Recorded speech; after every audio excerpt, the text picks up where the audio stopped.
બાલમિત્રો, આજે આપણે ભમતા બીજ અને હવામાં ઉડતા બીજ, મફત મુસાફરી કરતા બીજ વિશે નજીકથી ઓળખીને તેમના વિશે જાણીએ.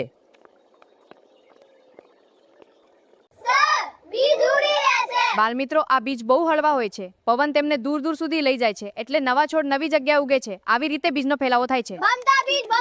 બાલમિત્રો, કયા કયા બીજ પવન દ્વારા દૂર સુધી ઉડીને જાય છે? આકડાના બીજ, શિમલાના બીજ. આપણે જુદા જુદા બીજ ભેગા કરીએ છીએ.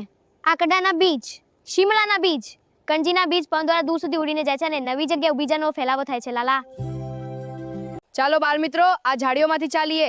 અરે આ બીજ તો કપડામાં ચોટી ગયા. લાલા, બાળમિત્રો, આ બીજ હવામાં ઉડી શકતા નથી. તેથી તેઓ પ્રાણીઓની રૂવાટી કે આપણા કપડામાં ચોટી જાય છે અને નવી જગ્યાએ પહોંચી જાય છે. કેવી મફતમાં મુસાફરી!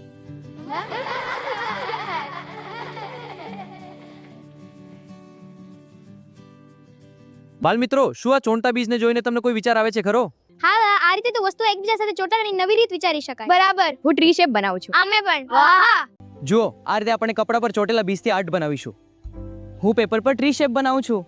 વાહ લાલા, ખૂબ સરસ શોધ છે. બાળમિત્રો, જોયું ને, નાના બીજ પણ કેટલા સમજદાર હોય છે. હવે આગળની પ્રવૃત્તિમાં આપણે સ્વિટ્ઝરલેન્ડમાં વેલ્ક્રોની શોધ વિશેની ઘટના જાણીશું.